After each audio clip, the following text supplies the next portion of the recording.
আজি শিৱসাগৰ সকলো ৰাইজে শিৱসাগৰ উন্নয়ন বিচাৰি ভোটদান সাব্যস্ত কৰিব আৰু ময়ো পুৱাই ওলাই আহিছোঁ ভোটদান কৰিবৰ কাৰণে। উন্নয়ন উন্নয়ন উন্নয়ন। কি ভাবিছে আজি যিটো পৰিৱেশ দেখিছে দেখি কিমান ভোটত? নিশ্চয় পুৱাই মানুহৰ শাৰী শাৰীকৈ লাইন লাগিছে। নিশ্চয় ভাল ভোটদান হ'ব। সকলোৱে উন্নয়নৰ স্বাৰ্থতে ভোটদান কৰিবহি। পুলিং ষ্টেচনটো চালোঁ। পুলিং ষ্টেচনটো বৰ ধুনীয়াকৈ আমাৰ ইলেকশ্যন কমিশ্যনৰ পিনৰ পৰা দিয়া নিৰ্দেশ মতে গোটেইখিনি তাত মানে বৰ সুন্দৰকৈ তেওঁলোকে সজাই পৰাই লৈছে। প্ৰিজাইডিং অফিচাৰক পালোঁ। প্ৰিজাইডিং অফিচাৰেও খুব ধুনীয়াকৈ মানে পুলিং ষ্টেচনটো আগতে যি ধৰণে সজায় তাতকৈও আজি অলপমান বেছি ডিচিপ্লিন যেন লাগিলে। ভোট দিলোঁ। ভোট দি পেলাই এইটো এটা আমাৰ ভোট দিয়াটো গণতন্ত্ৰত এটা চবতকৈ ডাঙৰ কাম। এতিয়া সেইকাৰণে ভোটদান কৰি পেলাই মই অতি আনন্দিত।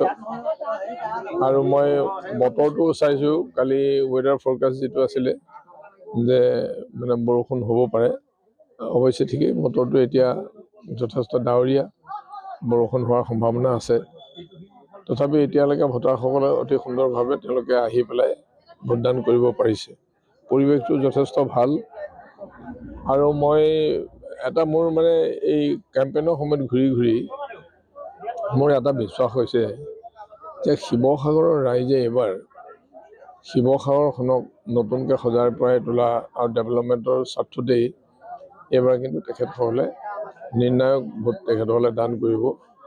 আৰু শিৱসাগৰ এই নিৰ্বাচনটো শিৱসাগৰ জিলাৰ দিক নিৰ্ণয় কৰিব বুলি মই ভাবিছোঁ। অহা দিনবিলাকত ইয়াৰ উন্নয়ন অৱশ্যভাৱে। পৰিয়ালৰ সৈতে আহিছে। হয়, খুব এটা সুন্দৰ পৰিয়ালৰ আজি আমাৰ সকলো সদস্যই আছে।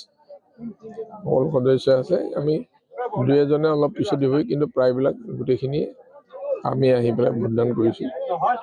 এইটো বহুত ভাল লাগিছে, বহুতেই ভাল লাগিছে। কেলৈ পৰিয়ালৰ মোৰ ছোৱালীজনীলৈকে আমি ভোটদান কৰিছোঁ। এনেকৈ আগতে কাহানিও ভোট দিবলৈ আমি পোৱা নাছিলোঁ। আৰু চবচে ভাল লাগিছে কি, ভোট দিয়াটোৰ প্ৰতি মানুহৰ যিটো আকৰ্ষণটো বহুত বাঢ়িছে। যে আমি যে ভোট দিব লাগে, we should cast our vote in the election. এইটো চবচে ডাঙৰ কথা। এইটো আগতে এইটো ইমান হেৰি নাছিলে। লাহে লাহে কিন্তু মানুহে ডেম'ক্ৰেচিটো, গণতন্ত্ৰটো ভাৰতবৰ্ষত India is one of the most biggest democracy in the world. কিন্তু সেই গণতন্ত্ৰ মানুহে লাহে লাহে দেখিছে প্ৰেক্টিচত আনি আছে।